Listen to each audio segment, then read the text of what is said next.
Real quick, before we start this podcast episode, I just want to say thank you for tuning into the Marc Colcer podcast. I know you've got a million things that you could be doing right now, and the fact that you're taking time out of your day to watch this podcast episode truly means the world to me, and I just want to say thank you for that. If you'd like to continue to support the podcast, right below this video, if you could hit the subscribe button, and then, hey, if you got some more time and you want to hit the download button, the comment button, the like button, the share button, any of those buttons, it's greatly appreciated. It helps for other people to find out about the podcast, and it helps for you to be notified about future episodes. So if you guys could take a quick second, hit the subscribe button, I would really appreciate that. Outside of that, this episode and every other episode is brought to you guys by Roast Umber Coffee. As some of you guys know, I co-founded Roast Umber Coffee, and we have the greatest farmers in Guatemala and Honduras and the greatest roaster in Grand Rapids, Michigan, all to bring you guys the greatest cup of coffee possible. So if you'd like to try it out, go to our website, use the coupon code MARC30, and you're going to get 30% off your coffee. Now on to the episode. Thank you guys again for tuning in. Welcome to the Marc Colcer podcast.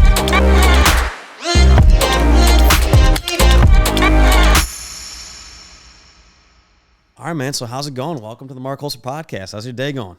Dude, thanks for having me. Thanks for having us.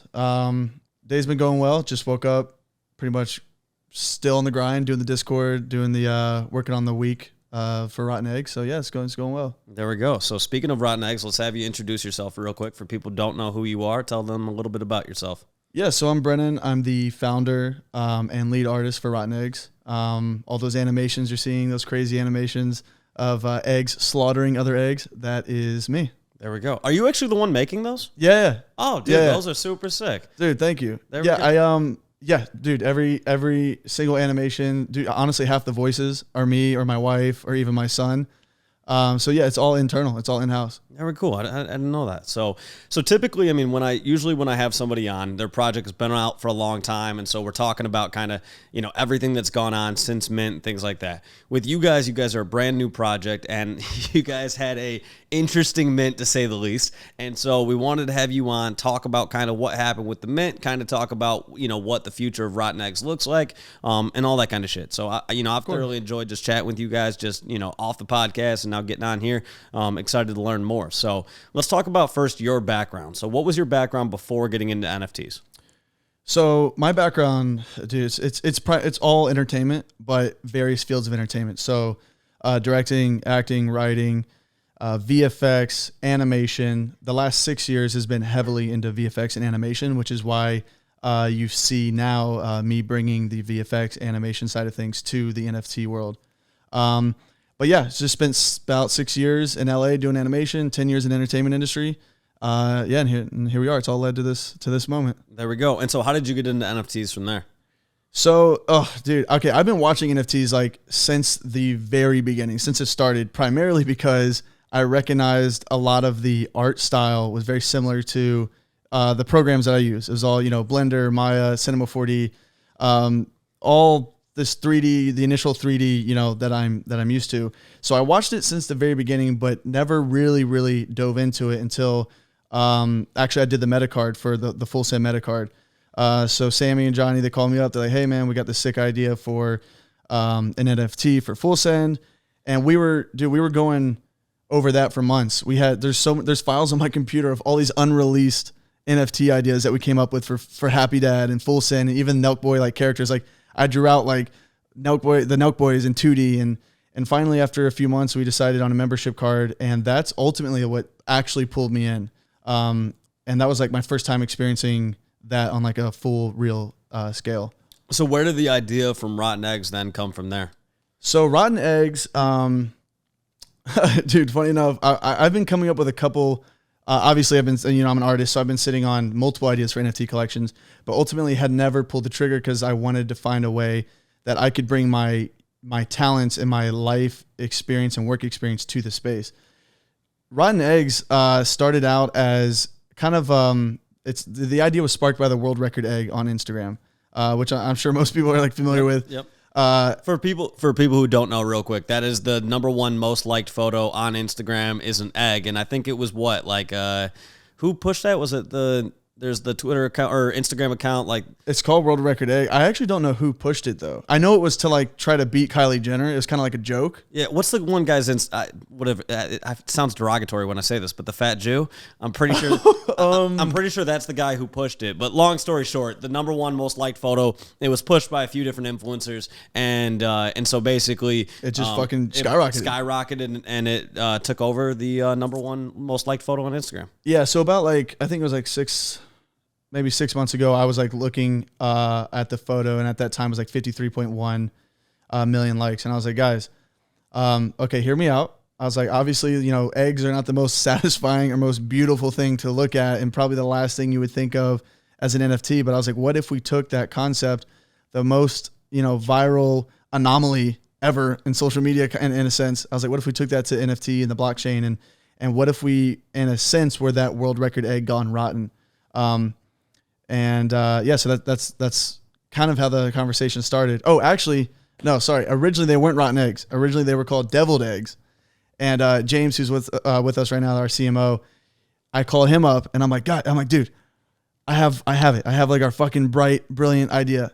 And he's like, hit me. Like, what the fuck is it? What's this NFT idea? And I go, deviled eggs. And I sent him like our original drawings with like, looking back, they're like, this is fucking terrible. But I sent him this and he's like, he didn't get back to me for like 3 days. He sat on it. I'm like, yo, is this motherfucker just ghosting me? And I'm like, and which I actually really respect. After like 2-3 days, he calls me up and he goes, hey man, look, I know I haven't gotten back to you because I actually wanted to, I wanted to do the due diligence and really think about, wrap my head around this, about how I can help and where we could take this. And that 3 days that he took actually kind of changed the whole course of the project. He was like, listen, why don't we do rotten eggs?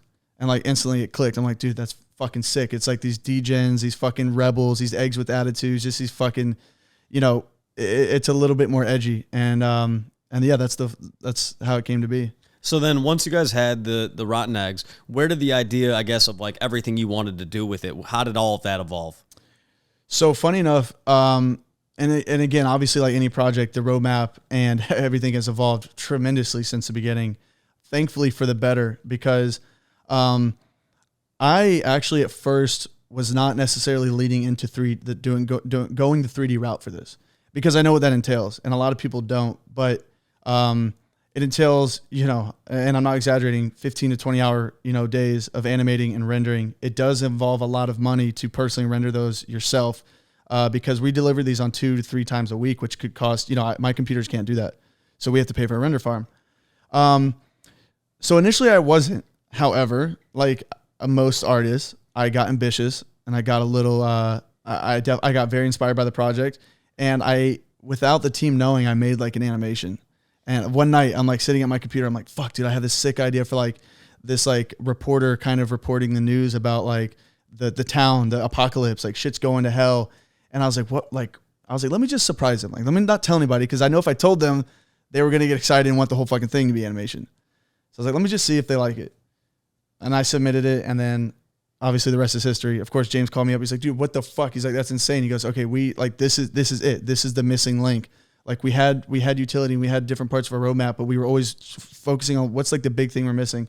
And he's like, dude, this is it. Like, why would we not take 10 years of your artistic experience and not make a fucking show? Like, this is what you do. Why wouldn't we do that?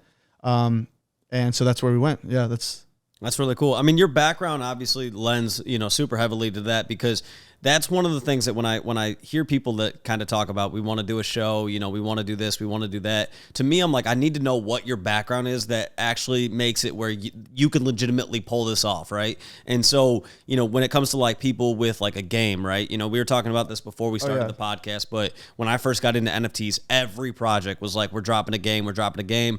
And I was like, dude, if you've never built a game before, like, how do I have any belief that you're going to be able to pull that off, right? Oh, 100%. And a lot of it is just not only, you know, do I think somebody can potentially figure it out? Sure, but like, how long are we giving you, right? Right, and how much of my faith am I lending to someone I don't know? Like, right. And then are you going to make the right connections and everything like that? Because even with like the position that you're in right now, having the background of understanding, you know, After Effects and all those different sorts of things and stuff like that, you know who you need to contact in order to pull off something like this, while still knowing that this is difficult. Like, what you guys want to pull off is not easy. Having a legitimate show that comes from this would be super awesome, but so far we haven't had that accomplished yet in this space, right? Exactly. So yeah. So no, and to that point, because I think that's a very important point, right?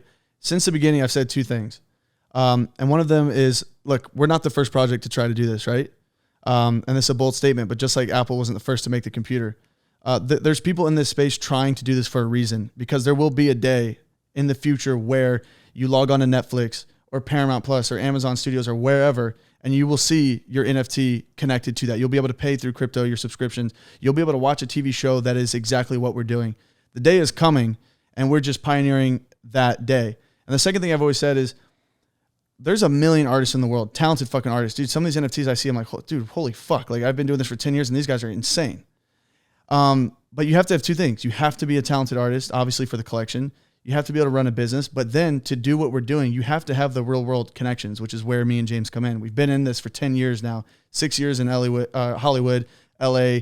I spent another 6 years in New York. So you have to be able to combine the real world IRL connections with your NFT connections as well. And the first person to do that is going to do it right, which is obviously what we're trying to do. I love that. I'm excited to see you guys pull that off. So, no, I think it's cool, because there's obviously going to be some people who watch this, or somebody who, has seen what's happened with the Mint, and they're like, these guys have no fucking shot, right? But it's always cool to see somebody prove that wrong. And then also, dude, I didn't know any of your background, so hearing that, I'm like, yeah, I'm way more bullish than I was previously, because it's cool to know that you actually have that background to begin with. But, so let's get into, obviously, most people know about the project because of King Fudd, right? So how did you guys come into contact with King Fudd? What is his role in the project? All that kind of good stuff. So it's funny. So the whole Fudd thing, long story short, like, that was James, our CMO, reached out to him. But I, at that time, was living under a rock. Like, I'm not kidding, nonstop animation. Like, I would pop up every once in a while for our weekly meetings, check in with the community, the Twitter, and just kind of see how the company was going. So James calls me and he's like, hey man, we got this like pretty badass Twitter influencer who agreed to talk with us. And, at this point we're doing a bunch of calls a day. So I didn't even fucking think twice about it. I didn't look into it. He calls us up. I'm like mid-animating. I'm like, hey, what's going on, man? And instantly he fudds us. Now looking back, I appreciate the fuck out of it. And I think he appreciated my response as well, because I kind of I snapped on him a little bit. He's like, there's no way, like, you haven't seen these, like, his first things was like, there's no way you haven't seen other project with fucking eggs, right? Like, your eggs look exactly like every other egg project I've seen. And I was like, first off, we fucking don't. I was like, the project you're referring to looks, the art style is completely different. It's half 3D, half 2D. The eggs themselves are like 3D shaded with 2D smiles. And so I broke down the art to him in a somewhat like snappy way. And he was like, hey, you know what, man? Your response was snappy, and I like that. He's like, so let's move on. He was like, I like that. It shows me that you care. It shows me that you're not just another fucking dude who's popping up trying to make a quick buck and thought of a cool idea. He's like, it shows me that you care and that you're passionate. And I was like, actually very shocked that he responded that way, that I appreciated the FUD. He appreciated me fudding him back. And from there, like, dude, honestly, from there, we built a very, like copacetic, very healthy relationship. And his role, as we were talking about before, I think, one thing, I'm very, obviously knowledgeable in the Web 2, Web 3. This is, I'm still somewhat, even though we're only a year, 2 years into this, I'm only 4 or 5 months, so considerably still relatively new. And his role was an advisor to kind of inform us of, decisions on, just the project trajectory. And we would inform him of, okay, here's how the TV show is going. Here's how the hot sauce is going. Now, how can we maneuver and change the direction of the NFT based on the information we're giving you? And that was his role. Originally, we even, we actually even had a higher mint price in mind. And he was like, no, like, this can't happen. We'll figure out ways. We will cut corners on different things we have to, and we need to scale back. So his role is to pretty much advise the project trajectory. Yeah, I mean, the thing I like about that, and it was one of the reasons why I was excited about what you guys are doing, is as we've chatted before this podcast, it's not like you've been, super, I'm going to use the term balls deep into NFTs for like a really long time, right? And so as a result of that, sometimes it's difficult to know what decisions to make when you're coming from somebody who's very educated on what you do, right? But then not always knowing exactly how like certain projects have played out in NFTs, like what has been successful, what hasn't. And so the fact that you guys then connected with FUD is nice because FUD is super into the space, knows everything that's going on, and it's good to have that kind of perspective because when you're making decisions in this space, it's nice to have that background, but it's also nice to have a fresh mindset. So I feel like what you guys are doing is a cool perspective of having like the fresh mindset, the background of your experience and everything like that, but then also having the connection with FUD so you can run it past him of, hey, we're thinking about doing this, like, how do you think that might be perceived and stuff like that. And then obviously as you guys are in the space longer, like you're going to notice, what other people are doing, what you agree with, what you don't. And so I think you guys are coming from it from a unique perspective. Dude, I 100% agreed. Actually, I love that, like the way you kind of just broke that down with like, we are kind of fresh. I always say it's great to have like this, fresh and ambitious, somewhat raw mentality mixed with like a veteran. And I think that's kind of where we ended up was like this happy medium of like, let's be super ambitious, but let's not go too crazy. Let's kind of feel out the community and the environment and like, let's go from there. So yeah, dude, I totally agree. All right, dude, so let's get into the fun part of things. So obviously most people know about the mint that went down with you guys. So let's talk about that for a second. But before we do, I kind of want to give my perspective on everything that I've seen with the project. And then I want to have you fill in the gaps. Absolutely. So I saw RottenEggs for the first time probably a few months before mint, and it was King Fud whenever he first started rocking the egg, right? And it reminded me a little bit of the project on ETH that I'm Goblin Town. Yeah, Goblin Town. And it, kind of gave me that mindset. Even I think when I was first DMing you guys, like you guys kind of talked even in the DMs, dude, in like that kind of tone. Do we smell? Yeah. And collab, question mark, throw up emoji, fucking. Yeah, so at first I was really fucking confused. I was like, are they ever going to have like a legit message? I was like, I don't really know how long are we keeping this going. But I was just initially intrigued because I was like, all right, if King Fud is involved, like this is probably something that's legit. Let me learn more about what they're doing, right? And so then I ended up getting whitelist. And so from there, I went on to Magic Eden, and you guys had kind of a unique way of getting the whitelist. And so there was a website, to be honest, I can't even remember. It was like you went from Magic Eden to, what was the other site called? What was it? That would be a James question. James, fill us in. What was for the whitelist? Oh my gosh, Crowdsurfer. Crowdsurfer. Okay, yeah. Which was really cool. I had never used that before, and I was like, oh, this is actually, a unique thing. And so used that, got the, minted my 2 eggs. And so you ran on presale? Yeah. Oh, sick. Okay. Yeah. Dude, and so got my 2 eggs, and then I kind of wasn't paying attention to shit, and so I didn't really know anything like what happened from there. And then I went to, because your mint was on, what was it, like a Tuesday? October 12th. It was a Wednesday. A Wednesday. Okay, so that was when I was in Tuesday or Wednesday, whatever October it was. 12th, yeah. Yeah, it was when we were in Vegas, and so I was like, that was Wednesday. You're right. Yeah. And so then when King Fud came up to speak, he mentioned something about how the mint went to shit, and I was like, oh, fuck. Wait, that was your first time hearing it? Yo, yeah. I had no idea. I had no idea. So, okay, so now fill in the blanks. The fun part of the story. Yeah, so fill in the blanks on all of that. What all went down. Yeah. Dude, okay, so first off, the most stressful 48 hours of my life. And I don't say that lightly because I have definitely... you're married and have a kid. Yes, so. I'm married and have a kid. And dude, let me tell you, like, and that alone, like half the calls I'm on making deals and animating, like, I have a 3-year-old son who's running around throwing shit at me. It's great. It's great. But I am not like, I've been around stress a lot, so for me to say it's stressful 48 hours, it really was. So yeah, I'll tell you exactly what happened and kind of clarify, one thing is obviously I wanted to take this opportunity to tell our community, whoever has not, heard from me in the Discord or seen in the video we posted, I want to tell it again from my mouth too, to everybody. Cause there's a lot of speculation. Like we did go radio silent for 48 hours. Cause let me tell you, that was the most confusing and kind of fucking crazy 2 days of my life. So I'm sitting at my computer the second we are minting, and I'm on the phone with Magic Eden, and I'm on the phone with, I believe it was James. So we're on the phone the second it mints, and it's fucking booming. Like, it booms. We saw it jump within 10, 20 seconds, like 1,000 sales. The Magic Eden guy, he's like, holy shit, dude. He's like, yo, your traction's looking great right now. He's like monitoring it. He's like, yo, your traction looks fucking great. Like, dude, like, you guys are doing great. We're like, fuck yeah. Like, okay, let's go. Like, this is sick. We're fucking in the Discord. We're on Twitter.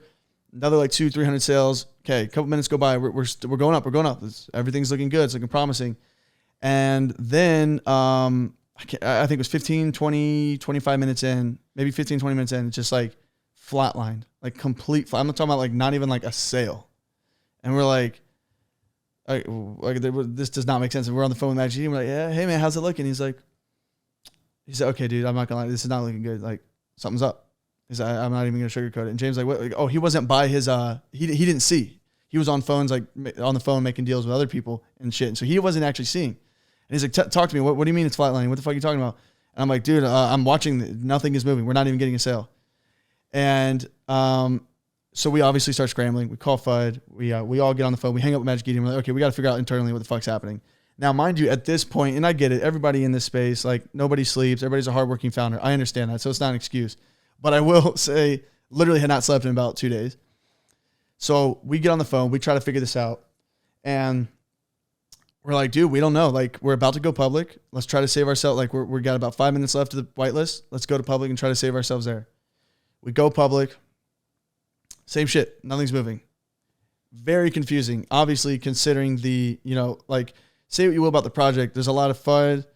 We're ugly PFPs. You can come for us all day, but one thing you cannot say is you cannot say you didn't hear about us. Right. We were a very high profile project. Everybody fucking knew RottenEggs. In one way or another. You either hated us, thought we were stupid, or kind of fucked with us, So to make 1,000 sales in fucking 20 seconds and then flatline just didn't make any sense. And I'm actually usually the person to put all the blame on myself. So I start, of course, going the opposite way. I'm like, okay, dude, like, what the fuck did I do? Like, maybe some mistake I made along the way, like, led us here. At that moment, we're like, let's cut the collection. We got to cut. Like, FUD's like, look, we all hopped on a call. We made a unanimous decision, like, cut the collection. We got to save ourselves. We got to save our holders. We have to salvage the project at this point. We cut the collection to 4,000. We had like a last minute meeting, kind of ended that, and I fucking fell asleep. Like, heart palpitations, like sweating. Like, I'm like, guys, like, I got to sleep this off and think about it. I fall asleep. I wake up, I think like an hour and a half later to a call from James, and he's like, dude, no. I wake up to fucking James in my house. I wake up to James walking into my bedroom, and I'm like, he's never been there at this point. You know what I mean? He's never been there. So I'm like fucking out of it. I'm like, and I hear my wife, and she's like, babe, James is here. And I thought he was like joking. I thought she was joking. I'm like, what the fuck? I'm like, James? Like, in my bed, I'm like, what the fuck are you doing here? He's like, dude, we got to talk. Like, we found something. And I'm like, okay. I like immediately hop up. I'm like, what's going on? He's like, dude, we found like basically two things. He's like, we found a bunch of our treasury selling off. He's like, remember the treasury we got from the pre-sale? I'm like, yes. He's like, well, a lot of it was sold off and there's money gone. And at that time, we didn't know the spike. We did see a massive spike at around like 9:15 of 300 NFTs. We weren't sure who that was. We thought that was also our treasury at that time. We're still investigating. So I hop up. I'm like, okay, who has access to our treasury? Who was on the call with the treasury? Like, we have to investigate. Like, and of course, like, I'm thinking, there's no way it's someone on our team, right? Like, there's no way. I know. I've had conversations. These are friends at this point. There's no way it's someone on our team. We start investigating. We do narrow it down to basically a single team member, which I'm not gonna like publicly say his name. Yeah, here we'll use a fake name. Let's use what's a good fake name? Roger. What is it? Roger. Okay. Roger Rabbit. There we go. Roger. Okay. So Roger, it comes down to Roger, and we're just like, no way. Last person I would have thought, but all signs point to Roger was in control of a lot of the treasury, so we had to investigate further. So we called up like 3 developers outside of our project, other developers we know in the space who run their own projects successfully and have done this and are very vetted and experienced in the space. We're like, guys, take a look at this. Take a look at the soul scan. Take a look at the project. What the fuck happened? And So we went, obviously, like, he's a friend of ours. We know where he lives. So we're like, okay, well, let's just go ask him. Like, let's go see if he has our money. Yeah. Let's go see if he tanked the project, and let's ask him, like, straight up. And we did. We went there and we talked to him. We had a conversation. And yeah, I mean, we found the money. Like, we saw the money in the wallet. We saw the NFTs sold at a below price to guarantee a bag was made. So essentially it was, taking NFTs and selling them at like 1.5, 1.8, 2.2, no matter what, they were always below. And we found the money, we saw the proof, and coincidentally enough, what happened was at that time, we also thought our whale, the 300 drop, because Roger dropped about 100 at the same time as the whale dropping. So we originally thought it was tied to him somehow. We found out later it was actually a bot. So what happened was the bot got it in pre-sale, and then the time of our mint decided to drop strategically throughout at lower and lower to see if we would fight back. And we didn't fight back. We had our own team member dropping, hundreds of NFTs at matching him below. And then obviously with the trajectory going down, we never recovered. And then who the fuck would invest? Like, you go and see 2.5, and then you see, oh my God, there's one up here for 0.35. Our first one on the site is 0.35. Oh, bad. Whew. Yeah. Oh, man. Okay, so let me make sure I got it all right. So basically, as you guys started minting, then Roger was essentially dropping them at the same time as somebody's bot was dropping them. And because they were basically trying to price each other out, the floor kept dropping. Yeah. So people stopped minting because they saw the floor was so low. And so you guys were at a point where nobody was willing to buy because at that point, they had already tanked the floor. They're like, fuck it, it's over. And here's the thing is like, and here's the reason I do want to say too is like, the reason why I don't want to like publicly say his name or anything is because like ultimately I don't think I don't think it was like a malicious, villainous act, right? I think it was out of like naivety and fear and greed. So what happened was, unfortunately, there was panic from Roger when this bot attacked us. Panicked and said, "Fuck, we're not making any money. I'm fucked," which makes zero sense. Like, absolutely zero sense. Like, I take care of my team always, have forever. Even if the project made zero, we would have figured out a way to take care of my team. That would never have been an option. So what happened was he thought he could just kind of, shave some off the top and we wouldn't notice. We're not devs. We don't do that. We're fucking, I'm focused on the fact that the project is all this chaos happening. He just didn't think we would catch on. And that's what it comes down to, is just fear and greed, which is obviously disappointing. It's like, it's sad, and it definitely hurts. I think that of course it hurts way worse that it happened within. Like, if a bot took us down, or like nobody believed, or if like some other circumstances, almost would have been easier. Like, this kind of makes it harder. But yeah, it just comes down to fear and greed ultimately. How did you guys get connected with Roger in the first place? Roger was not through me, unfortunately, so I can't speak. Yeah, don't throw somebody else under the bus, but don't use their name. But yeah, just Roger was not through me, but I will say Roger did become a friend of mine. He did come to my house and meet my family, and we've definitely became friends. So it's not Roger was not an acquaintance or a stranger, and we all like Roger, which again makes it harder. Yeah, it makes it fucking hard. Like, it really, and so that took another couple of days to process. It's like, I'm like, okay, we gotta, like, that almost had to take a back seat. We're like, okay, that sucks, but we do have people that still care about us. We do still have a community, so let's take care of them. Let's rebuild. Let's get on. And a lot of things too. Like, I'm not making excuses, but a lot of things. Roger did have a lot of responsibilities and control, which is now we've internalized and made the team smaller. Now it's me and my wife who are taking over a lot of those responsibilities. So you'll even see in our Discord, like, it's actually more active than ever. And I encourage. I'm like, dude, come after me, ask me questions.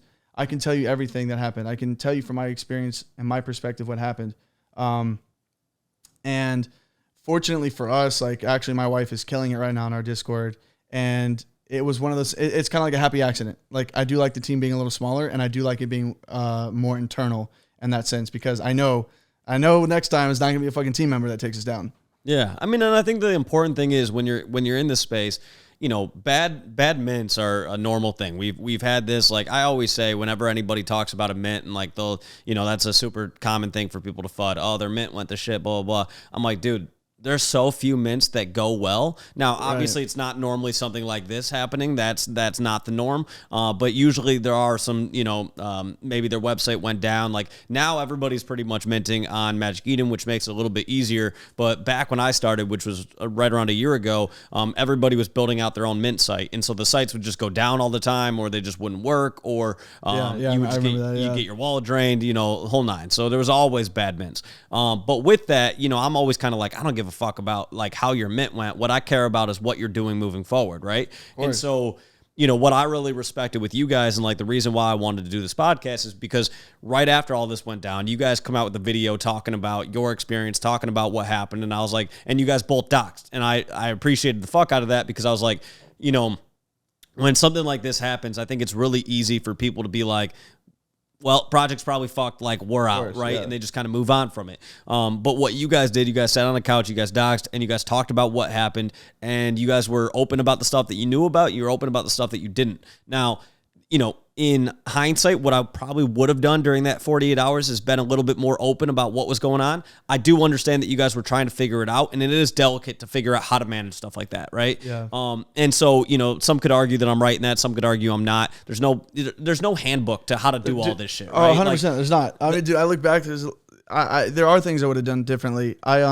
One thing that's important to me is like, I want, whenever I can, like to speak, I want it to be the truth.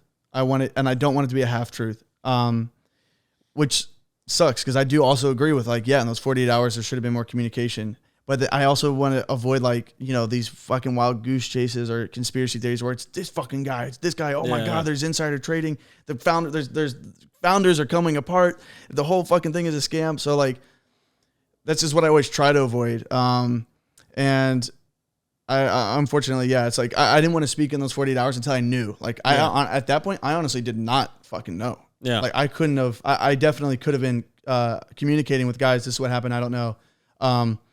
So in hindsight, dude, there's definitely things that probably could have been handled differently for sure. And what I think is cool about these sort of conversations is that all this is just to help prevent shit from happening down the road, right? Like we want the project to rebound. Like I mean, hey, I got my 2 still. Let's go. I want this to go to the fucking moon, right? Exactly. So with that, and that's not the reason why I'm having you guys on. Let's be real. My total investment's what, 5 Solana? Like I think I'll survive. Yeah.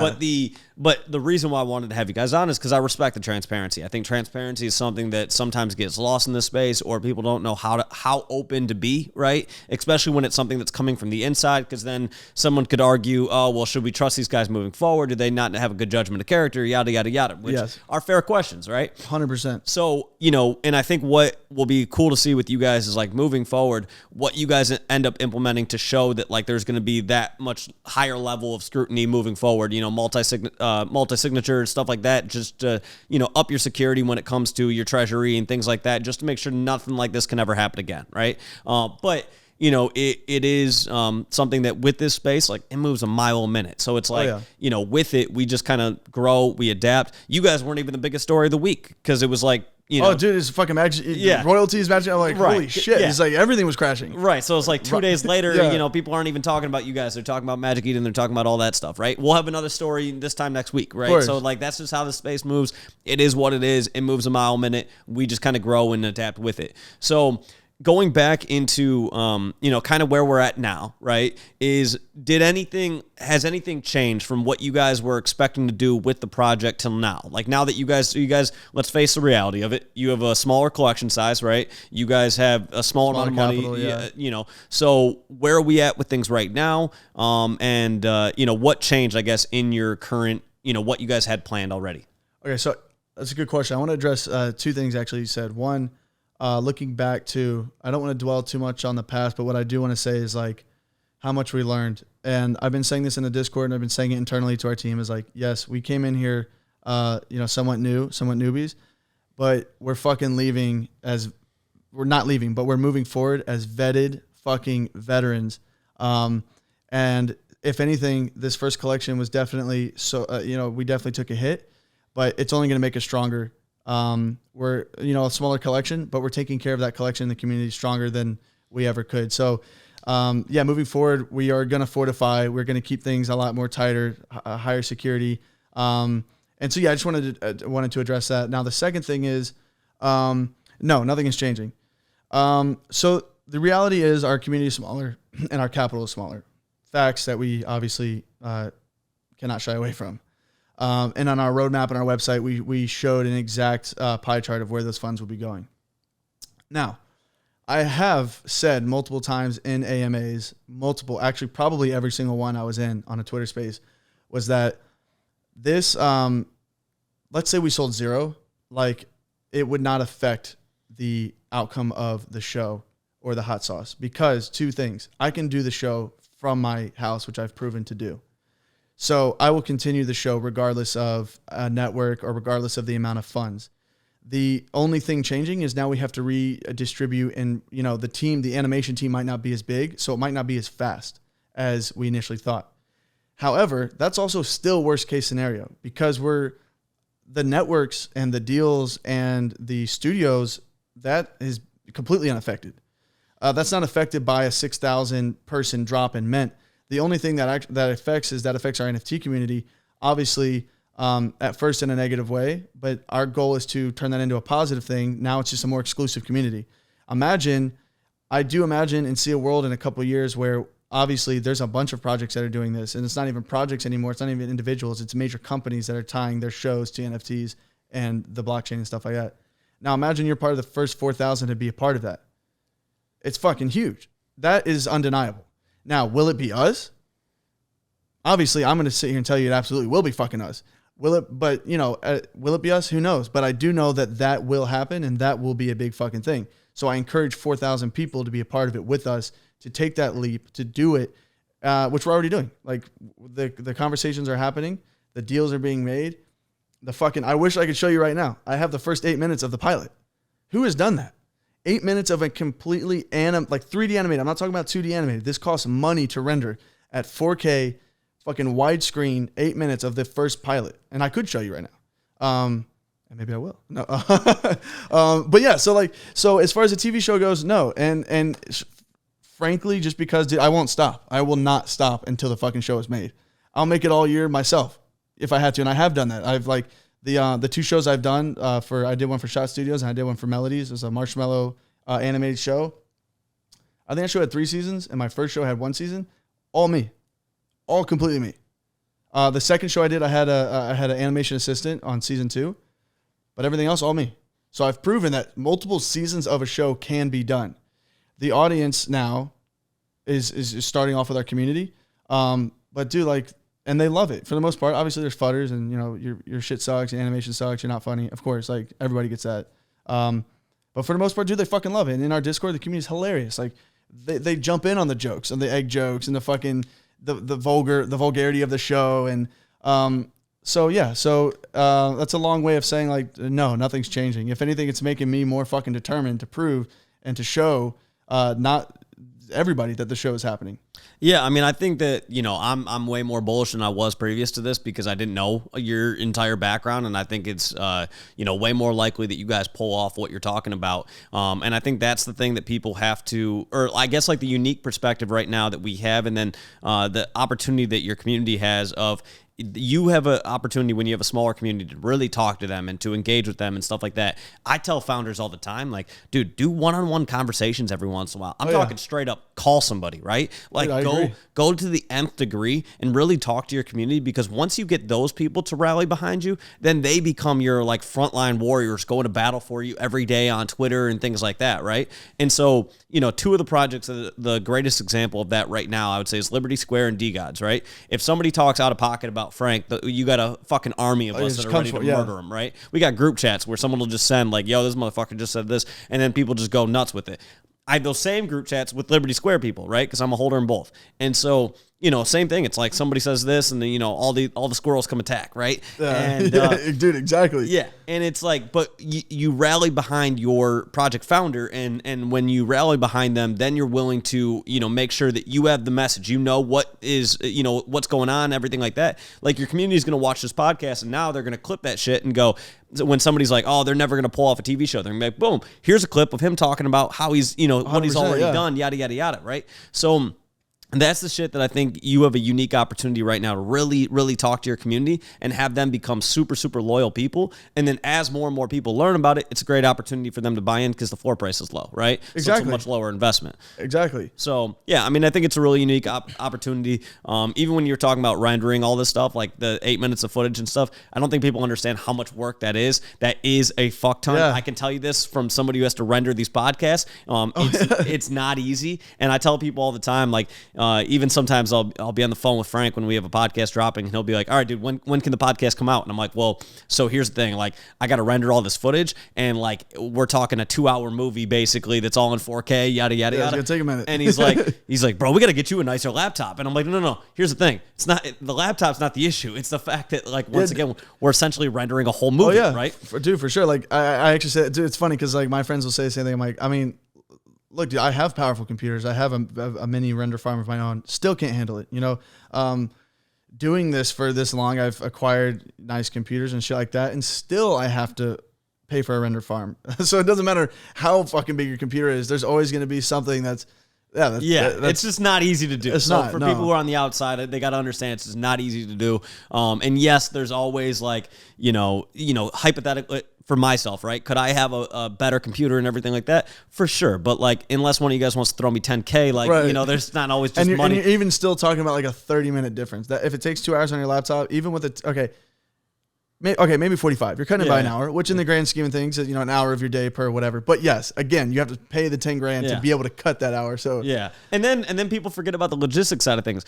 I went from my current apartment doesn't have fiber available. So I cannot get fiber internet, right? It's not possible right now. Yeah. My last place had fiber. So I went from like 1,000 upload to like 30. Dude, yeah, So- I don't have fiber either, and it's painful. It's painful. terrible. So when people are like, "Yo, get this episode up quicker" and stuff like that, I'm like, guys, sometimes you got to understand the logistics of this. I can't. I'm doing it as quickly as I can. Yeah. You know, it is what it is. I don't want to go too far on that tangent. But the technical tangent. Is somebody going to call Starlink? Can we Elon Musk? To yeah, get us what the fuck, Elon? But yeah, man. So okay, so now let's go into, you guys have a hot sauce. Like or you guys are going to have a hot sauce. Where did that idea come from? Kind of give us some more background on that. Dude, love it. Okay, so we do actually already have 9 bottles that we've sampled. So we do actually technically have them, just don't have them ready for mass distribution. And they are fucking delicious. The idea came from, you know, we were trying to figure out a way to involve the community in a utility sense that, you know, let's just face it, some people aren't going to give a fuck about the animation. You know, I understand that it's a need. Everybody watches TV, everybody watches movies, entertainment's fucking universal. However, there's still people that will not give a fuck about animation. So we try to figure out a way like, okay, what's a fun way that we can incorporate our community and create a new utility that still plays off the rotten eggs? I mean, I personally fucking love hot sauce, and I eat all my eggs with hot sauce. I know James puts fucking buffalo sauce on everything, which is kind of weird, but buffalo sauce on everything. So we started thinking, we're like, dude, like, okay, like hot sauce and eggs. So then we started teasing it in AMAs and like Twitter space. We're like, guys, okay, let's end this AMA with a question. Like, hot sauce on your eggs? And everyone's like, fucking absolutely, dude. Like, of course. So we're like, okay, let's look into this. And we had some, we did our logo made. We had some samples sent to us, and we ultimately decided on about like 3. We're debating between 2 and 3. And like my idea was, I want to make one that's like available for an everyday use, a breakfast burrito, fucking chicken wings, whatever. And then I do want one for like a challenge type, one that fucking does burn a hole in your throat. I think that's interesting. I think people will be encouraged to do the challenge, as proven with like that chip at like 7-Eleven and Hot Ones and shit like that. And I'm not one to steer away from a challenge either. So I personally want to try the Hot One sauce. So we actually ended up, we were in the process of partnering up. We have their sauce. It's Karma. We're partnering with Karma to make the flavors. And one of their flavors is actually in Hot Ones. So it's interesting to be able to taste the exact hot sauce that's on Hot Ones and see, like, you know, all these people reacting. And I'm always thinking, like, is it really that fucking hot? And I can tell you it is. It is. I was sweating. I was drinking milk and I was spitting it in the sink. Me and my brother-in-law, who's actually an artist on the project, we tried it. We tried every single hot sauce, like burning, some fucking delicious, and ultimately we decided, like, okay, this hot sauce, you know, relatively speaking from maybe an outsider's point of view at this moment from their vantage point, it could seem, kind of small. It's like, okay, cool. Like hot sauce. Yeah, we all love hot sauce. How are we going to benefit off of this? But to me, it was a doorway into the further development of a global franchise of RottenEggs. What started off as like an animated series, half kind of joke, like Goblin Town, has turned into something that have not personally poured more time of my life into in any project in my life. And obviously, like you can look up projects I've done. They are high profile. I did work 15-hour days on those. But this is it's bigger and it will be bigger. And this was a way to introduce, like, guys, this is hot sauce. We're in talks with doing chocolate, like candy, like for Easter and Halloween. And these things are fucking sick. Like we haven't announced or even shown that. I mean, I can say that here because, we are in talks and we're doing that, but those are plans that we have to do. And it's not just like the consumer base. It's not just food and beverage. There's other things we plan on doing. I mean, dude, I have massive dreams for a fucking theme park. You know what I mean? I mean, obviously dreams are one thing, but they have to start at a grounded, big, we have to create the foundation. And for me, it was the show and the hot sauce to kind of lay the foundation, something that we could structurally bank our business on, that we knew we could do it. James also has experience in the Web 2 product side. Obviously I have connections. You can see I have my connections and friends in the Web 2 side. So I have advisors in that realm as well. So that's my goal. And that was my plan, to kind of use that as our foundation to build from. No, I think that's really cool. I mean, I think it's something that with anything, I love when people have different ideas. And so when I first heard the hot sauce thing, I was like, I don't know if I really get it, but now explaining it like hot sauce and eggs, to be honest, the only reason why I didn't get that previously is because I just don't do it. I don't typically put hot sauce okay. and eggs. But with that, it's like, it is a unique perspective. It's doing things different. Like I like that because I think sometimes people are afraid to push the envelope in this space because they know, oh, you're going to have certain people say, what are you doing? Like you're going to have certain people say, oh, you're never going to be able to pull that off. Certain people who don't believe in your connections or whatever.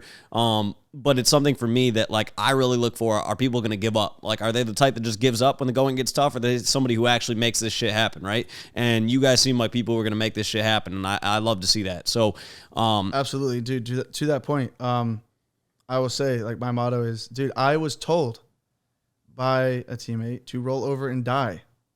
Oh, damn. When the mint failed. And I think that's what sent me off the fucking edge.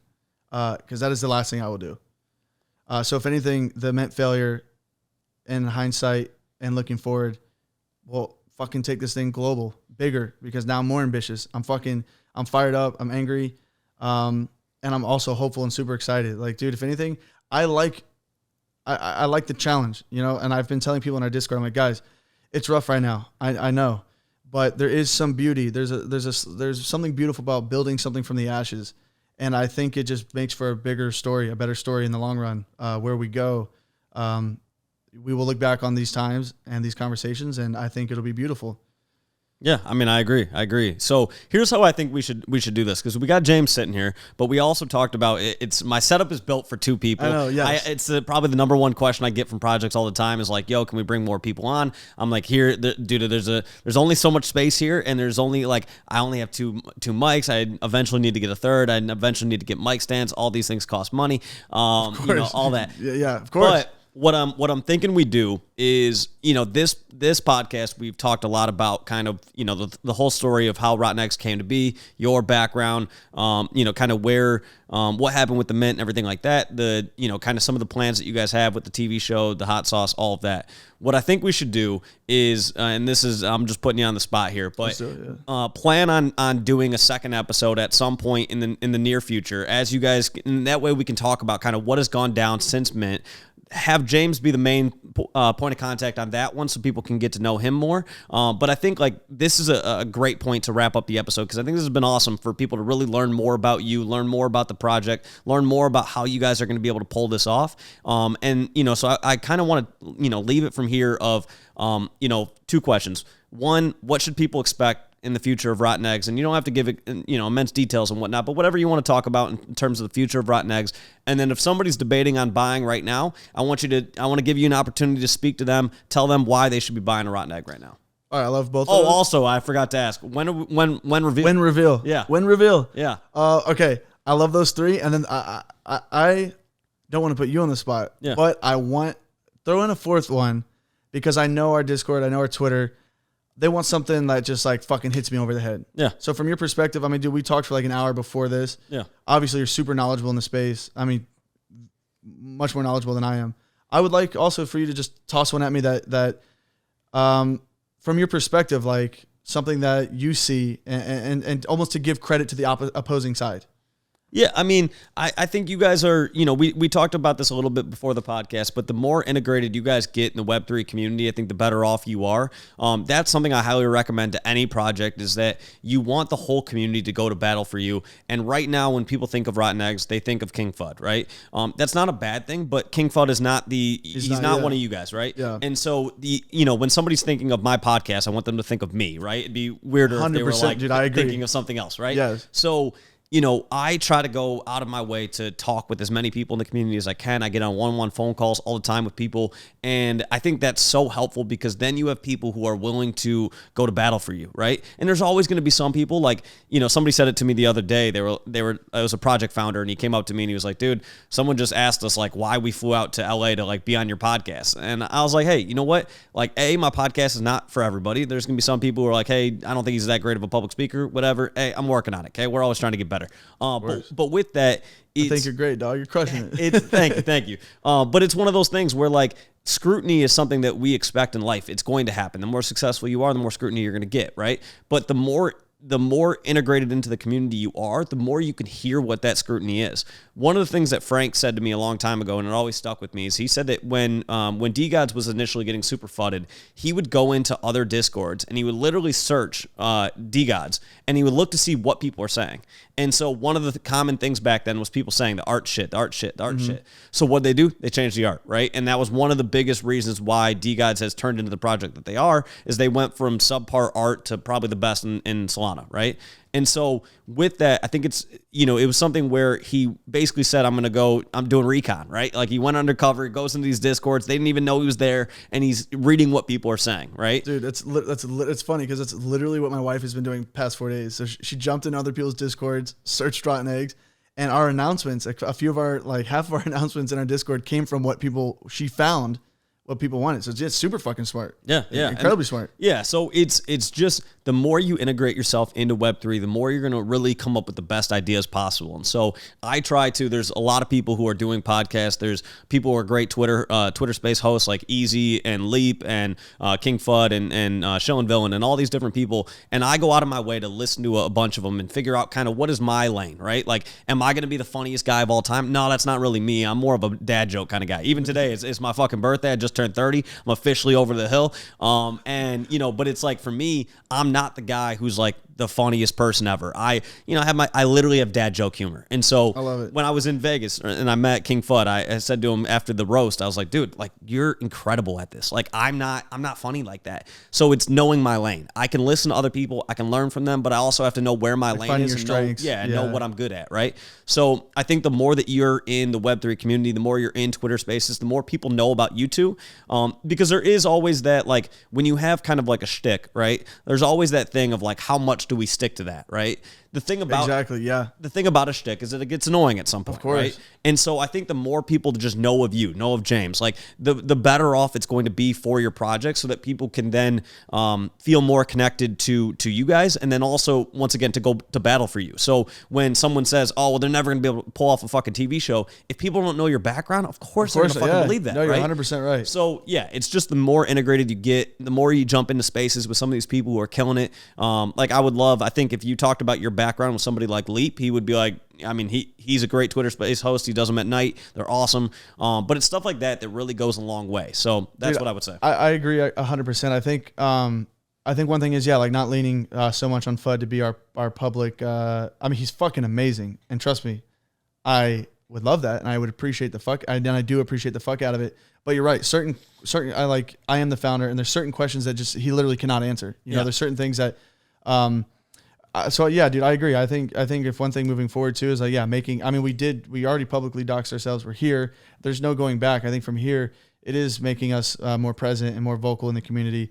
And dude, like you gave me a crash course on a lot of interesting fucking things. I'm going to go home and like an encyclopedia study every fucking thing I can. Cause I think obviously it only benefits everybody. But let's do your 3 questions. Yeah, let's go. Yep. So, okay. When reveal, because that's the one on my mind. Everybody, when reveal. Okay. It is this week. Now, I'm not going to say an exact day because it will be this week. Okay. I don't want to say an exact day for the same reason I don't want to say something that I'm not 100% certain of. The reason being, I can actually give you some fucking interesting alpha on this. Like we've been telling people in our Discord, like there was some metadata issues with our fucking legendaries. I am not a developer or coder, but the last 48 hours I have become one because there were issues, and I'm back and forth with Magic Eden. So now I'm personally went through and fixed them. Personally going through and fixing them. But remember, Magic Eden has 18-hour time difference or something. So every time I do submit a change, it's a slower process. I have to wait. And when I say a coder, I mean I basically am reverse engineering the metadata and just adding certain things that were off.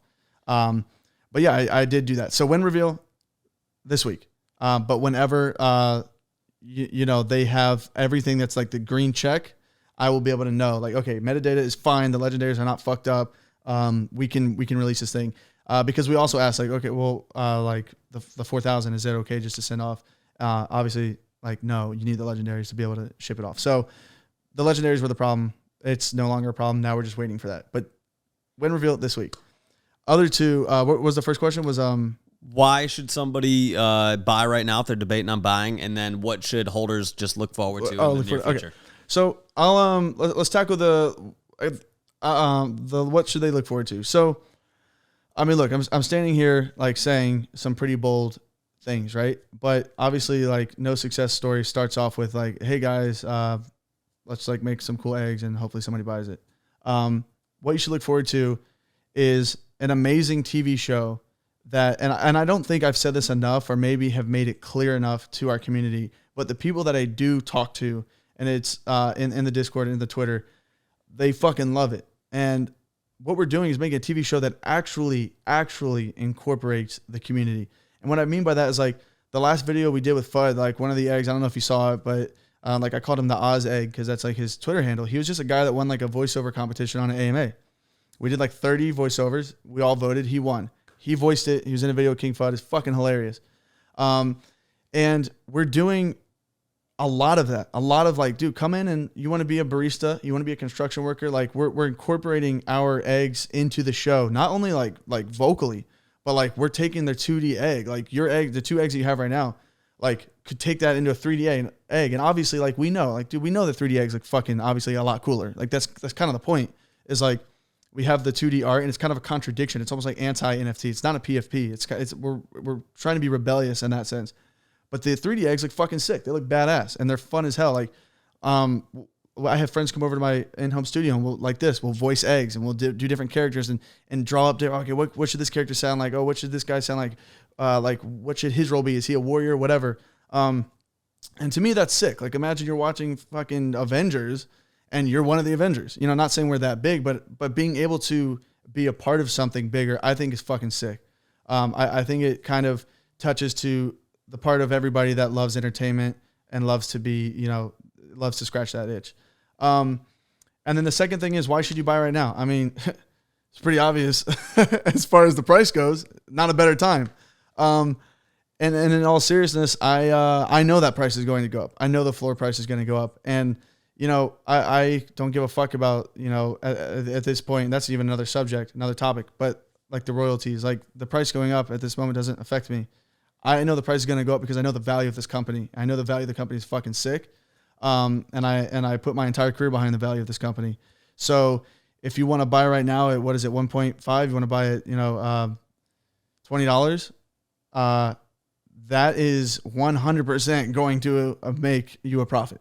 I mean, that's just, those are just the facts that I know, the things that I can speak to.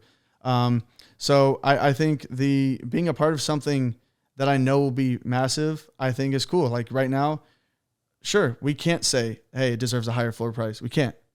But I can tell you to buy in at this 1.5, knowing that I will not stop fucking working until they have made an ROI that fucking is well deserved, that we all deserve. And I will put my name and reputation on that sentiment.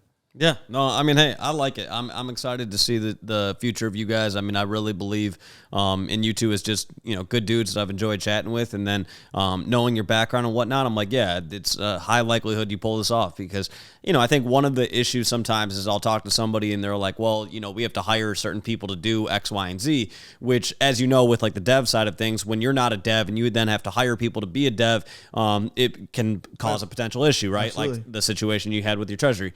So, but when it comes to like the art side of things and the actually creating the show and whatnot, you having your background means it's far more likely that you guys pull this off. So, yeah, I mean, I'm excited for you guys. It's, you guys are good people, and that's who I root for in this space. And, I can tell when people genuinely give a shit, and that's why I wanted to have you guys on and why it was like, let's do it now. Let's not wait. Let's do it now. Dude, I love it. Yeah. And that's why on my birthday I'm doing this. So, dude, it's fucking sick. Yeah. It's sick. It's. I know. James was like, dude, it's his fucking birthday. Bring him a present. I was like, I got him. I appreciate the happy dad, but yeah, man. So to leave this off, can you drop your socials? Where can people find you? Of course, yeah. I'm just at Brennan Karem, Karem, and Brennan Brennan or King Rot, and RottenEggs. There we go. Yeah. There we go. Well, hey, I appreciate you coming on. I'm looking forward to the future of RottenEggs. I'm looking forward to more of these animations, especially knowing that you're the one creating them because I never knew that previous to this. So, yeah, man, excited for what you guys are doing, and I appreciate your honesty and transparency. Dude, of course, man. And thanks for having us, especially on your birthday, dude. I mean, I think I can tell, like, this, you fucking love it. It's your birthday. You're out here doing it, so I appreciate the hell out of it. I appreciate having us here. And yeah, dude, I look forward to the next one. There we go. Well, appreciate you guys all listening, and we'll look forward to the future of RottenEggs, and maybe a few of you guys with your RottenEggs will end up in the show. So I'm hoping mine end up in it. So dude, yeah. We'll see what happens, but appreciate you guys. Appreciate you coming on, and we'll talk to you guys later. See you guys.